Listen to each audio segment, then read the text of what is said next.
What would happen if Russia turned into the next North Korea? What if Russia, one of the world's biggest energy producers, decided to cut itself off from the rest of the world?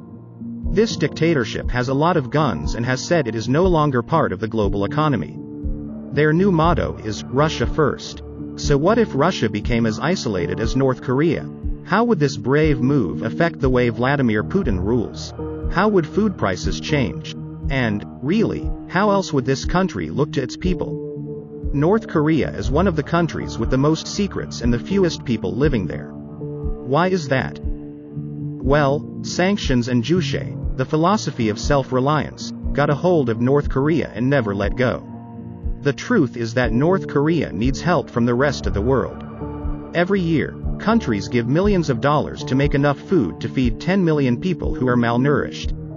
Yeah, Kim Jong-un is the leader of a country where 40% of the people don't get enough to eat. And don't think he'll be kicked out. Kim Jong-un is the most recent dictator in the Kim family, which has been in charge of North Korea since 1948. Everyone in North Korea is under a lot of scrutiny, and the whole place is set up to test their loyalty. But if Russia, which has a lot more people and resources, shut itself off from the rest of the world, could it become an economic powerhouse? Even though their economy is in bad shape and there are people who want to start wars, the Russian people still support their president, Vladimir Putin. But how far are the people willing to go as the walls of their country close in? If Russia wanted to tighten its control over its economy like its ally North Korea, it would have to crack down on every industry and business inside its borders. Without the state's permission, there would be no jobs, trades, or products. Vladimir Putin, who is in charge for life, would be in charge of everything. But who would run Russia after him and make sure that these rules were followed? One of his two daughters could be next in line. But if sexist politicians fought against a woman being in charge, maybe his grandson would take over when he's old enough.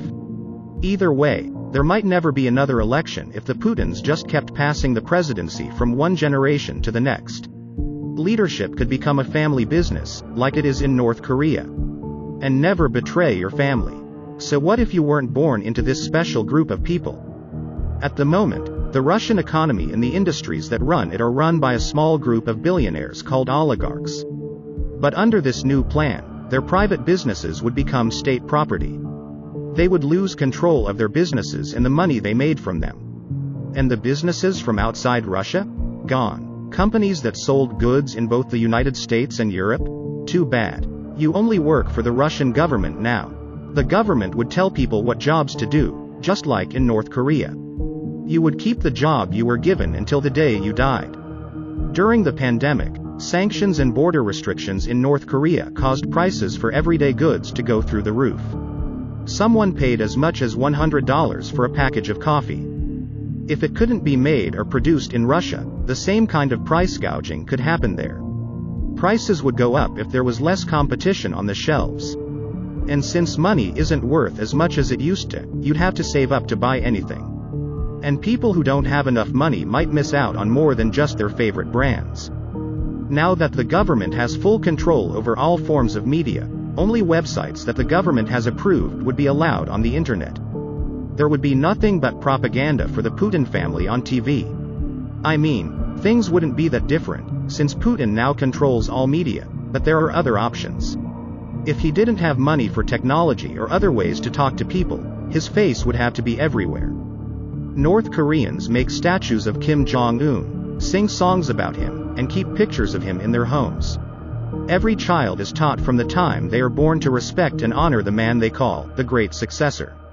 Russia could do the same thing by putting up pictures of Putin instead of their past heroes. Whether you were on a bus or just walking down your hallway, you couldn't get away from this face. Imagine that being everywhere. If you're at the top of the social food chain, you might be able to take a fancy trip to forget about all this trouble. Not so quickly. With strict sanctions and rules, many commercial planes owned and made in Russia by other countries could be taken away. Could anyone get out of there? It's difficult to say. No one would be approved who needs a visa to study or work abroad. Whoever is inside Russian territory could be stuck there for the rest of their lives. Fighting back could lead to bad things. In North Korea, criminals and rebels are kept in camps where they are forced to work. And Kim Jong-un's idea of rebelling could be to get that haircut. Yes, this cool hairstyle could put you and everyone you care about in jail. Families are even locked up for 3 generations at a time. That means that because you went to the barber, tens of thousands of people will never be free. Russia has already taken harsh measures against protesters. So, putting whole families in jail for the rest of their lives might sound interesting to corrupt government officials and Putin. Kim Jong-un is also well known because he killed his own uncle. Putin is known for wanting to kill people, so no one would be safe from this constant oppression. Putin and whoever takes over his throne after him would use murder, assassination, and jail to get what they want. Russia could be ruled by this regime with an iron fist for many years to come. If you enjoyed watching and want to explore more videos like this with me again, be sure to hit that subscribe button and turn on the notification to our channel before you go. Thank you so much for watching.